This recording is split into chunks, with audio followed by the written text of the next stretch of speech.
इनकी वृत्तियां देखी, इनकी प्रवृत्तियां देखी हैं, सब के सब हिंदुओं से मिले हुए हैं। लेकिन वही षड्यंत्र हमारे शासन व्यवस्था ने, कि हमारी सरकारों ने जो 70 साल तक हमारे इतिहास को पढ़ाया, वो हम देखते हैं। ऐसा लगता है उस इतिहास को पढ़ते हुए कि जैसे हमारे भारतवर्ष का आरंभ मुगलों से ही हुआ है। मुगलों से पहले कोई इतिहास ही देखने को नहीं मिलता। मुगलों से पहले हमारे जितने भी, चाहे वो विक्रमादित्य हुए हों, चाहे वो चाणक्य हुए हों, चाहे वो भगवान शंकराचार्य हुए हों, इन महापुरुषों के जो चरित्र हैं वो थोड़े थोड़े लाइन में कहीं दिखाई पड़े तो दिखाई पड़े, लेकिन मूलतः इन महापुरुषों के विषय में हम सामान्य चर्चा के रूप में तो जानते हैं। हमारा इतिहास हमको नहीं पढ़ाता।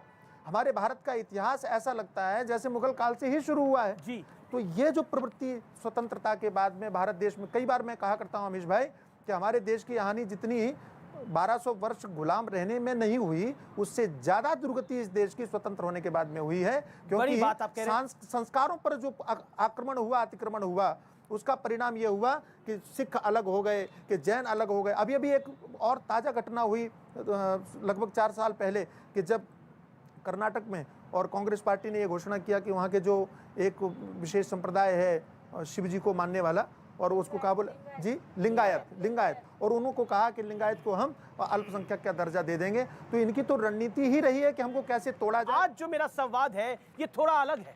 देखिए, आज जो मेरा ये संवाद है व्यूअर्स थोड़ा अलग है, इसीलिए अपने घर के अंदर आज रिमोट को थोड़ा किनारे रख दीजिए और कुछ देर तक इस संवाद को सुनिए, देखिए और अपने बच्चों को जरूर दिखाइए। आज धर्म संसद पे भी सवाल उठे, आज हिंदुत्व पे भी सवाल उठे, और हिंदुत्व पे तो उठते ही आए। जब पालघर में 2 संतों की हत्या हो गई तो ये राजनीतिक दल मौन हो गए, और यदि धर्म संसद में अपने सनातन संस्कृति की अगर कोई चर्चा हो जाए तो उसको इन लोगों ने सांप्रदायिकता का रंग दे दिया। तो ये राजनीतिक दल जो हिंदुत्व और हिंदुत्व का ये खेल खेलते हैं, ये कहाँ तक सही है और आखिर कब तक हम इन तानों बानों में उलझे रहेंगे, मैं ये जानना चाहता हूँ। थोड़ा तो पीड़ा पहुँचाती है कि अगर एक अखलाक की मौत हो जाए तो पूरे भारत में ही नहीं, यूएनए तक लेटर भेजा जाता है। इस देश ने ये भी दिन देखे, और पालघर में 2 महात्माओं को मार दिया जाता है, उस पर कोई छूतक नहीं करता, उस पर कोई बात नहीं करता। फिर भी मैं धन्यवाद दूंगा आप जैसे लोगों को, आप जैसे पत्रकारों को, जिन्होंने इस मुद्दे को उठाया और उन्होंने बात किया, लेकिन ये पीड़ा होती है। दूसरी बात यह है कि राष्ट्रवाद से आपत्ति किसको होना चाहिए और क्यों होना चाहिए? कहा जाता है कि जय श्री राम जो बोला जाता है, वंदे मातरम जो कहा जाता है, ये हिंदुत्व की बात है, इसमें राष्ट्रवाद कैसे आ जाएगा? नहीं, कौन नहीं, भगवान श्री राम भारत के आदर्श पुरुष हैं कि नहीं? भगवान श्री राम मर्यादा पुरुषोत्तम भारत की हमारी पहचान है कि नहीं?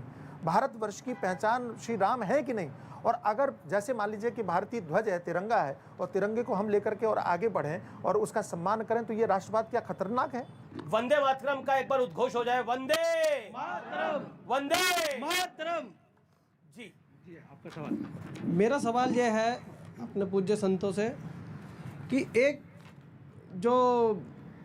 एक विशेष लोगों को प्यार करने वाले हिंदुत्व को क्यों गाली देते हैं? वो लोग क्यों हिंदुत्व का शोषण करना चाहते हैं? वो ये अच्छा शब्द आपने बोला, शोषण करना चाहते हैं हिंदुत्व का। या एक दूसरी तरफ से भी सवाल खड़ा होता है कि कुछ लोग तो राम का नाम लेके, हिंदू और हिंदुत्व का नाम लेकर उसका शोषण करना चाहते हैं, पॉलिटिकल शोषण, राजनीतिक शोषण।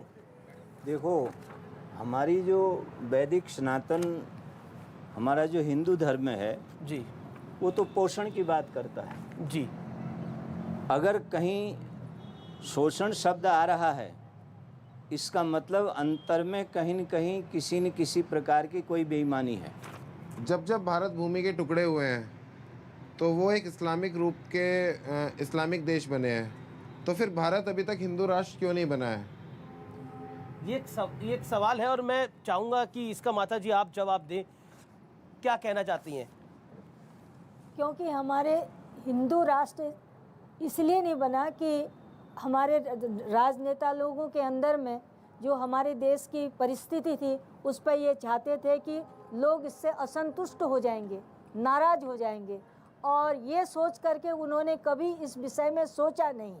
और जबकि भारत का विभाजन ही धर्म के आधार पर हुआ था। क्योंकि हम हिंदू की बात कर रहे हैं और चुनाव भी चल रहा है, चुनावी हिंदू पर आप स्वामी जी कुछ कहना चाहते हैं? समय कम है। हम उसके साथ हैं जो इस गंगा के साथ है, जो गौ जी, माता जी। के साथ है, लेकिन- जो वैदिक सनातन जी, धर्म जी। के साथ है, जो ऋषि मुनियों की जो अक्षुण परंपरा है, जो उनके साथ है, स्वामी जी। हम उनके साथ स्वामी हैं। जी, सावरकर ने कहा था कि जिस दिन हिंदू एकजुट हो जाएगा लोग कोट के ऊपर जनेऊ पहनना शुरू करेंगे। वो बात यथार्थ सिद्ध हो रही है, साबित हो रही है। जब एक समुदाय अपनी मस्जिदों की मीनारों से घोषणा करते हुए संकोच नहीं करता है कि वोटिंग किसको करनी है, तो हम लोगों को ये संकोच क्यों करना चाहिए कि राष्ट्रवाद के समर्थन में वोटिंग करना चाहिए। तो फिलहाल धर्म की नगरी हरि के द्वार यानी हरिद्वार की इस खास पेशकश में इतना ही। ये एक संवाद था, जिस संवाद में हमने हिंदू और हिंदुत्व की बात करी, राष्ट्रवाद की बात करी, राष्ट्र को आगे कैसे बढ़ाना है उसकी बात करी। ये अपने आप में एक अनोखा संवाद था। आप सबका बहुत बहुत अभिनंदन, आप इस कार्यक्रम का भाग बने। आप सब पूज्य संतगणों का जो मंच के उस तरफ बैठे हैं, और जनता जनार्दन का भी धन्यवाद। नमस्कार।